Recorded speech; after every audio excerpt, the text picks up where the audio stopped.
नमस्कार बंधुरा आज के আমি আপনাদেরকে মুচমুচে আলুর পকোড়া বানিয়ে দেখাবো। আপনারা সম্পূর্ণ পুরো ভিডিওটা দেখুন শেষ পর্যন্ত আমি কিভাবে আলুর পকোড়া বানাই।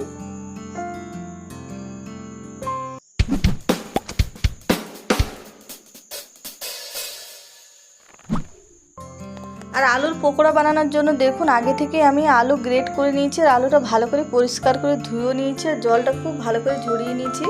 এবারে গ্রেট করা আলুটা একটা পাত্রের মধ্যে আমি ঢেলে দিলাম আর এবারে দিয়ে দিলাম গোটা জিরে আর দিয়ে দিলাম গোটা জোয়ান আর এবারে দিয়ে দেবো কাঁচা লঙ্কা কুচি, দিয়ে দিচ্ছি হলুদ গুঁড়ো আর দিয়ে দেবো পরিমাণ মতো নুন আর এবারে দিয়ে দেবো বেসন 4 থেকে 5 চামচ মতন বেসন দেবো, খুব বেশি বেসন দেবো না, একটু বেসন দিয়ে মাখালে পকোড়াটা কুড়মুড়ে হবে, খেতেও ভালো লাগবে। আর এবারে ভালো করে মেখে নেব আর খুব ভালো করে মাখানো হয়ে গেছে। এবারে পকোড়াটা ভেজে নেব। পকোড়া ভাজার জন্য আগে থেকে তেল গরম হতে দিয়েছি আর তেলটা খুব ভালো করে গরম করে নিতে হবে, তাহলে পকোড়াটা ভাজতে হবে। আর তেলটা আমি খুব ভালো করে গরম করে নিয়েছি আর পকোড়াটা আমি সরষের তেলে ভাজছি। আপনারা চাইলে সাদা তেলেও ভাজতে পারেন, কিন্তু সরষের তেলে ভাজলে বেশি খেতে ভালো লাগে।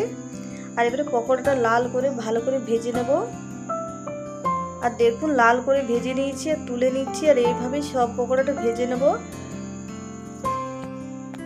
আর এই বৃষ্টির সময় এরকম পকোড়া চা কিংবা পকোড়ি মুড়ি খেতে দারুণ লাগে। আপনারাও এইভাবে আলুর পকোড়া বানিয়ে খাবেন, নিরামিষ দিনে খেতে দারুণ লাগে।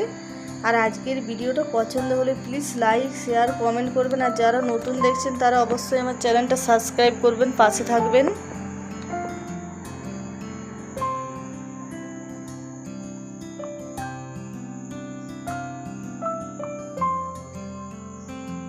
আর একে একে দেখুন সব পকোড়াই আমার ভাজা হয়ে গেল। আর এটা খেতে খুবই মুচমুচে হয়েছিল কারারা। আর আপনারা এইভাবে বানিয়ে খান বৃষ্টির সময় আর কমেন্টে নিশ্চয়ই জানাবেন কেমন হয়েছে কেমন না।